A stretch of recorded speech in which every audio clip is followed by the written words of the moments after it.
Hello student, আশা করি তোমরা সবাই ভালো আছো। আজ আমরা আলোচনা করব সপ্তম শ্রেণীর রায়মার্টিন প্রশ্নবিচিত্রার ইতিহাস বিষয়ে সপ্তম স্কুল মায়ানগরী হাই স্কুলের প্রশ্নগুলি। যারা চ্যানেলটিতে নতুন আছো তারা চ্যানেলটিকে সাবস্ক্রাইব করো না, পুনরায় লাইক এবং শেয়ার করতে ভুলো না। চলো দেখা যায় স্কুলটিতে কী কী প্রশ্ন দেওয়া রয়েছে। এই স্কুলটি সপ্তম স্কুল মায়ানগরী হাই স্কুল। এর একের দাগে বলা হয়েছে সঠিক উত্তরটি বেছে নিয়ে লেখো। এর একের দাগে বলা হয়েছে সঠিক উত্তরটি বেছে নিয়ে লেখো। চারটি অপশন আছে, তার মধ্যে যেটি সঠিক হবে সেটি বেছে নিয়ে লিখতে বলা হয়েছে। একের দাগে বলা হয়েছে প্রাচীন বাংলার অঞ্চলগুলির মধ্যে বৃহত্তম ছিল এ বরেন্দ্র, বি বঙ্গ, সি সমতট, ডি পুণ্ড্রবর্ধন। প্রাচীন বাংলার অঞ্চলগুলির মধ্যে বৃহত্তম ছিল এ বরেন্দ্র, বি বঙ্গ, সি সমতট, ডি পুণ্ড্রবর্ধন। এখন সঠিক উত্তর হয়ে যাবে ডি পুণ্ড্রবর্ধন। প্রাচীন বাংলার অঞ্চলগুলির মধ্যে বৃহত্তম ছিল ডি পুণ্ড্রবর্ধন। একের দুয়ের দাগে বলা হয়েছে আজকের বাংলাদেশের চট্টগ্রাম উপকূল অঞ্চল প্রাচীন যুগে প্রাচীন যুগে এর সমতট, বি গড়, সি হরিকেল, ডি বঙ্গাল নামে পরিচিত ছিল। এখানে সঠিক উত্তর হয়ে যাবে সি হরিকেল। আজকের বাংলাদেশের চট্টগ্রামের উপকূল অঞ্চল প্রাচীন যুগে সি হরিকেল নামে পরিচিত ছিল। একে তিনের থেকে বলা হয়েছে চীনা ভাষায় লো টো মো হো চি নামকরণ করা হয়। চীনা ভাষায় লো টো মো হো চি নামকরণ করা হয় A Tamralipta, B Nalanda, C Raktamrittika, D Somapuri বৌদ্ধবিহারকে। তো এখানে সঠিক উত্তর হয়ে যাবে সি রক্তমৃত্তিকা বৌদ্ধবিহারকে। চীনা ভাষায় লোট ও মোহচি নামকরণ করা হয় রক্তমৃত্তিকা বৌদ্ধবিহারকে। একে চারের দাগে বলা হয় গৌড়বহ কাব্যটি রচনা করেন A Kalhana, B Banabhatta, C Vakpatiraja, D Lakshman Singh. সঠিক উত্তর হয়ে যাবে সি বাগপতিরাজ। গৌড়বহ কাব্যটি রচনা করেন সি বাগপতিরাজ। একের পাঁচের দাগে বলা হয়েছে হিজরি সাল গণনা শুরু হয় হজরতের এ মদিনা গমন থেকে, বি তায়েফ গমন থেকে, সি মক্কা গমন থেকে, ডি আরব দেশে গমন থেকে। সঠিক উত্তর হয়ে যাবে এ মদিনা গমন থেকে। হিজরি সাল গণনা শুরু হয় হজরতের মদিনা গমন থেকে। একের ছয়ের দাগে বলা হয় দক্ষিণ ভারতের বণিকদের বলা হতো এ নাড়ু, বি রাজা, সি নগরম, ডি চেট্টি। সঠিক উত্তর হয়ে যাবে ডি চেট্টি। দক্ষিণ ভারতের বণিকদের বলা হতো ডি চেট্টি।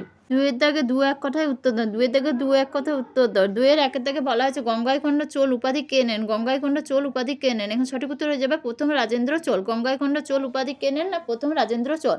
দুয়ের দাগে বলা হয়েছে সেন রাজাদের আদিনিবাস কোথায় ছিল না দক্ষিণ ভারতের কর্ণাটক অঞ্চলে। সেন রাজাদের আদিনিবাস ছিল দক্ষিণ ভারতের কর্ণাটক অঞ্চলে।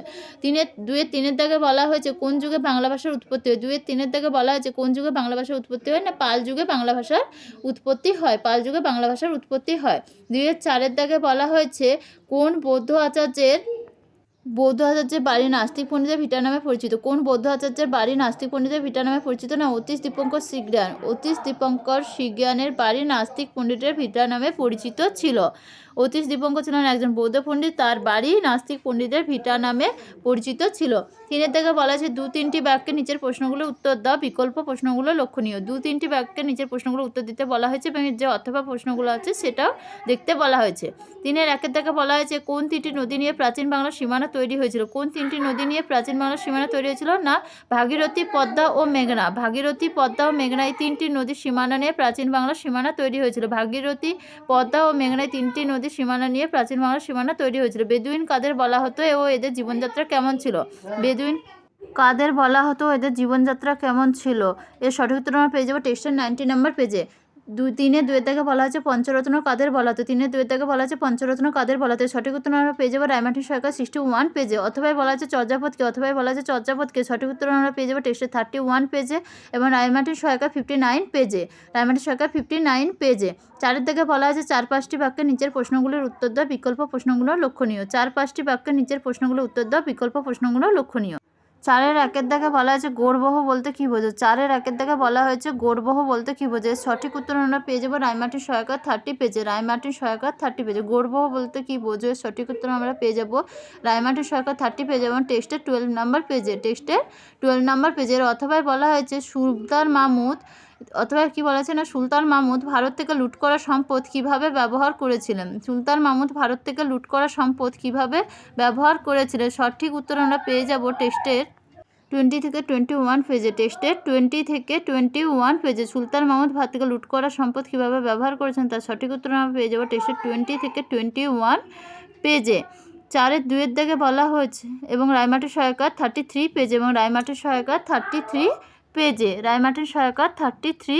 পেজে। চারের দুয়ের দাগে বলা হয়েছে পাল ও সেন যুগের প্রধান ফসলগুলি কী কী ছিল এবং কোনটি এখনও চাষ করা হয়। পাল ও সেন যুগের প্রধান ফসলগুলি কী কী ছিল এবং কোনটি এখনও চাষ করা হয়? সঠিক উত্তর আমরা পেয়ে যাবো রায়মাটির সহায়িকা 58 পেজে এবং টেক্সটে 29 পেজে। রায়মাটির সহায়িকা 58 পেজে, টেক্সটে 29 পেজে। অথবা বলা হয়েছে পাল ও সেন যুগে কীভাবে কর আদায় করা হতো? পাল ও সেন যুগে কীভাবে কর আদায় করা হতো? এর সঠিক উত্তর আমরা পেয়ে যাবো রায়মাটির সহায়িকা 57 পেজে এবং টেক্সটে 28 পেজে। 5-এর দাগে বলা হয়েছে 8-10টি বাক্যের নিচের প্রশ্নগুলো উত্তর দেয়, বিকল্প প্রশ্নগুলো লক্ষণীয়। 5-এর দাগে বলা হয়েছে 8-10টি বাক্যে নিচের প্রশ্নগুলির উত্তর দাও, বিকল্প প্রশ্নগুলো লক্ষণীয়। 5-এর 1-এর দাগে বলা হয়েছে শশাঙ্কের সঙ্গে বৌদ্ধদের সম্পর্ক কেমন ছিল আলোচনা করো। শশাঙ্কের সঙ্গে বৌদ্ধদের সম্পর্ক কেমন ছিল আলোচনা করো। সঠিক উত্তর আমরা পেয়ে যাবো টেক্সটে 52 পেজে এবং রায়মাটির সহায়িকার 18 নম্বর পেজে।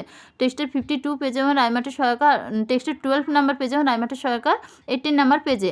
অথবা দেওয়া আছে পাল যুগের কৈবর্ত বিদ্রোহের সম্পর্কে আলোচনা করো। পাল যুগের কৈবর্ত বিদ্রোহের সম্পর্কে আলোচনা করো। পাল যুগের কৈবর্ত বিদ্রোহের সম্পর্কে আলোচনা। সঠিক উত্তর পেয়ে যাবো টেক্সটে 15 নম্বর পেজে এবং রায়মাটির সহায়িকা 21 পেজে। টেক্সটে 15 নম্বর পেজে এবং রায়মাটির সহায়িকা 21 পেজে। 5-এর 2-এর দাগে বলা হয়েছে বাংলার পাল ও সেন শাসনের তুলনামূলক আলোচনা করো। বাংলার পাল ও সেন শাসনের তুলনামূলক আলোচনা করে। সঠিক উত্তর আমরা পেয়ে যাবো রায়মাটির সহায়িকা 51 পেজে। রায়মাটির সহায়িকা 51 পেজে। অথবা বলা হয়েছে শিক্ষা প্রসারে নালন্দা বিশ্ববিদ্যালয়ের ভূমিকা আলোচনা করো। শিক্ষার প্রসারে নালন্দা বিশ্ববিদ্যালয়ের ভূমিকা আলোচনা করে। সঠিক উত্তর আমরা পেয়ে যাবো টেক্সটে 32 পেজ এবং রায়মাটির সহায়িকা 54 পেজে। শিক্ষার প্রসারে নালন্দা বিশ্ববিদ্যালয়ের ভূমিকা আলোচনা করে। সঠিক উত্তর আমরা পেয়ে যাবো টেক্সটে 32 পেজ এবং রায়মাটির সহায়িকা 54 পেজে। এই ছিল আমাদের আজকের আলোচনা। তোমাদের কোনো প্রশ্ন নিয়ে কোনো অসুবিধা থাকলে তা আমাকে কমেন্ট করে জানাতে পারো। আমি যথাসাধ্য চেষ্টা করবো তোমাদের সমস্যার সমাধান করার জন্য। যারা চ্যানেলটিতে নতুন আছে তারা চ্যানেলটিকে সাবস্ক্রাইব করে নাও, নাহলে পরবর্তী স্কুলগুলোর ভিডিও পেতে তোমাদের অসুবিধা হবে। যারা পুরোনো চ্যানেলটি লাইক এবং শেয়ার করতে ভুলো না, একটা কমেন্ট এবং লাইক করে যাও এবং নতুনরা সাবস্ক্রাইব অবশ্যই করো। কাল দেখা হবে আরেকটি নতুন স্কুলের আলোচনা নিয়ে। আজ এখানেই শেষ করলাম। তোমরা সবাই ভালো থেকো, সুস্থ থেকো। কার দেখা হবে আরেকটি নতুন স্কুলের আলোচনা নিয়ে।